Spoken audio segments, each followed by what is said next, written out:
case you haven't been here before, I am 60 years old and I've lost 47.5 pounds in the last year by using Manjaro injections once a week to help control my appetite, and also on the keto diet. So hopefully I can be of some help today. I am feeling great these days. I was kind of off my diet, not off my diet, but just not really eating as well as I was for about 2 days.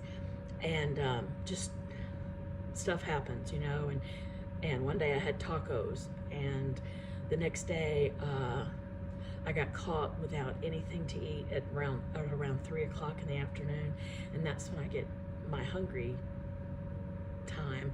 So I had to do something, and I didn't have anything but gum in the car. So I had a weak moment, and I got some chicken McNuggets, and they made me sick.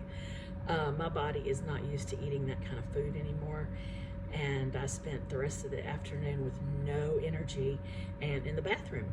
So that was fun, but I won't be doing that again. I've been eating better for 2 days, a day and a half now, and I'm feeling back to better.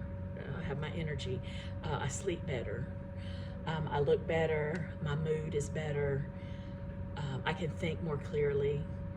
It's just everything is better when I'm eating keto and low carb and no sugar as much as possible. I have been going low carb, so I've been doing I averaged on average about 25 carbs a day. I tried to stay at 20, but it kept creeping up a little bit, so I'd say about 25 per day.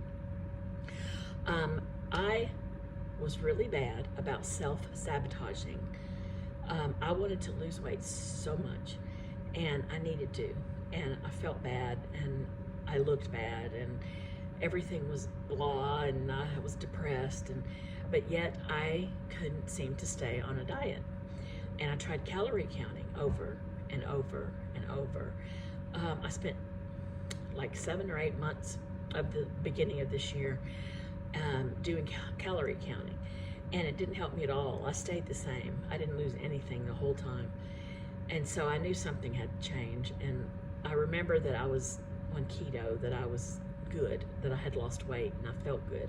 I just didn't want to do it because I was afraid it was going to be too hard, and I thought I'd have to eat a whole lot of protein and a whole lot of fat, and I wouldn't get enough vegetables, and there was no fruit. And so instead of griping about it, I just started looking back into keto, and I read the Atkins, the newest Atkins book, and it started making me think. I read along with other keto books, and it's not a bunch of protein. It's just a good amount of protein for you every day.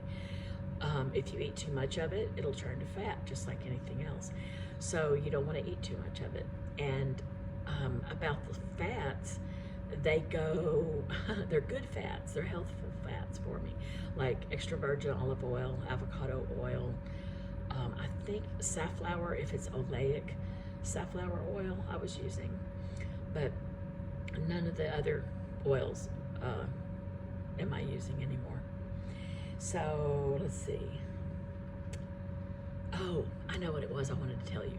My bestie is a vegan, and she, no eggs, no dairy, no meat, no nothing.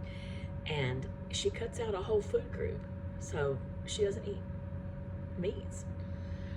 Yet here I am trying to do keto, and I get people kind of get on to me. I guess I get criticized for cutting out the grains, the food group grains, because right now I'm not eating grains. And it's kind of funny because you look at a vegan and you're like, oh, cool, she's a vegan. See my cat? Anyway, and yet me, they're going, oh, that's not healthy. You should eat your grains. So whatever, I'm doing well and I feel good. I do want to do yoga. I want to learn how to do yoga, and when I get a little smaller, hopefully I can feel more comfortable with myself and start doing that. But I wanted to share with you, I've got a hot cocoa recipe that's keto friendly, and it's it's not just a hot chocolate recipe, but it's a thick and creamy and dark hot chocolate. So it's thick. It's not that watery stuff you get when when you put it from a scoop and put it in. I will put a link below, if I can learn how to do that, to the recipe for my hot chocolate. And it's microwavable in a mug. It's very simple. It takes almond milk or whatever your favorite milk is, cocoa powder, allulose, which is a sweetener, a pinch of salt, and something called konjac root powder. And like I said, I'll have it. I've already blogged it, so it's on my blog, and I'll put it underneath the URL. I'll put underneath so you can go find it. But it made a great cup of cocoa, and it's 7 net carbs and it's 9 total carbs. So it's not low carb, but if you want hot chocolate and it's cool outside and you're on keto, this is going to be nice to have. What else? I told you about my tacos, and then I ate too many carbs those 2 days. I didn't handle it well because I knew better, and yet I did it anyway. Instead of saying to my mother, hey, let's not eat tacos, let's go have a salad somewhere, or let's go have a steak and some broccoli, or I just went with whatever was easiest and cheapest and closest. And I knew better than that. And I didn't feel as well afterwards. I just didn't. My body's very used to now eating healthfully, and it does not like unhealthy fats. It doesn't like the carbs, and it really doesn't like sugar, sweets, and things like that. But that's how I kind of dealt with that. But the repercussions afterward were, I didn't gain any weight, not yet anyway. I actually lost 3/10 of a pound over the last couple of days. So that's not as much as I could have lost, but it beats gaining, when I ate tacos. So I do kind of miss tacos, but I can have a taco bowl without the crunchy stuff. If I want, I can add some pork skin. I know it sounds bad, but it's really not. And that'll give me the crunch I want to eat. Foods I ate this week that I liked. I ate eggs and bacon. Did I have anything else with it? No, I just had eggs and bacon. I think I put cheese in the eggs. I had steak and broccoli and salad a couple of times.